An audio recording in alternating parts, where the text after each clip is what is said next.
On se met à travailler dans le domaine animal, il est vrai qu'en général, on le fait pour l'amour des animaux, mais surtout pour le ras-le-bol des humains. En tout cas, c'est ce qui m'a été répété très souvent, et d'ailleurs, c'est aussi ce que je ressentais au début. Donc si comme moi, tu as l'impression que tu comprends mieux les animaux que les humains, cette vidéo, elle est pour toi. Dans mon salon, au début, j'ai toujours fait en fonction pour que l'humain, donc le maître, reste avec moi pendant les séances parce que je trouvais ça super important qu'il interagisse avec son animal, qu'il interagisse avec moi et surtout qu'il comprenne le mécanisme que je mettais en place avec son chien. Et puis au fur et à mesure, un ras-le-bol total. Je sais pas si vous vous rappelez, j'avais même mis des bandes au sol pour éviter que les clients me collent. Mais bon, j'ai eu un gros déclencheur. Il y a 2 hommes qui sont restés avec moi pendant une séance. Pas en même temps, hein, 2 hommes différents à 2 séances différentes, et qui ont profité pour se frotter sur ma jambe pendant que je lavais leur chien. Donc forcément, mon cerveau et mon sang n'ont fait qu'un tour, et je n'ai pas réfléchi, je me suis dit, c'est fini, il n'y a plus aucun client qui reste avec moi, ça sert à rien, en plus ils comprennent rien.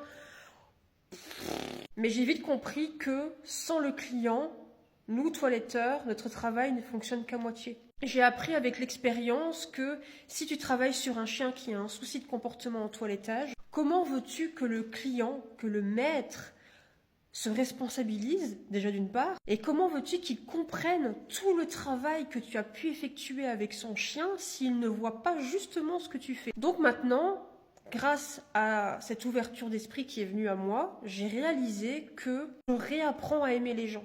Je réapprends à mettre leur façon de penser de côté en me disant ce n'est pas grave, c'est pas parce qu'ils ne comprennent pas ma façon de faire que c'est un problème. Parce qu'au final, s'ils ne sont pas contents du résultat, ils ont juste à prendre leur téléphone et à appeler un autre toiletteur. Tout ça pour dire que si vous voulez garder le client, si vous voulez qu'il se responsabilise et surtout qu'ils prennent conscience du tout le travail que vous faites sur leurs animaux, prenez conscience que c'est super important que le client reste avec vous. Alors bien sûr qu'il y a certains chiens qui, quand ils ont leur maître à côté, c'est super compliqué parce que ils font l'hyperattachement.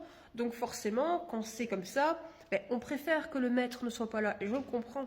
Mais sachez que si vous voulez apprendre des techniques pour justement faire en sorte de savoir comment gérer ces situations avec le client, avec le maître, il existe le toilettage comportemental qui vous apprendra toutes les clés et toutes les techniques pour savoir comment gérer d'une part le maître et savoir gérer la problématique du chien pour ainsi vous faciliter le travail.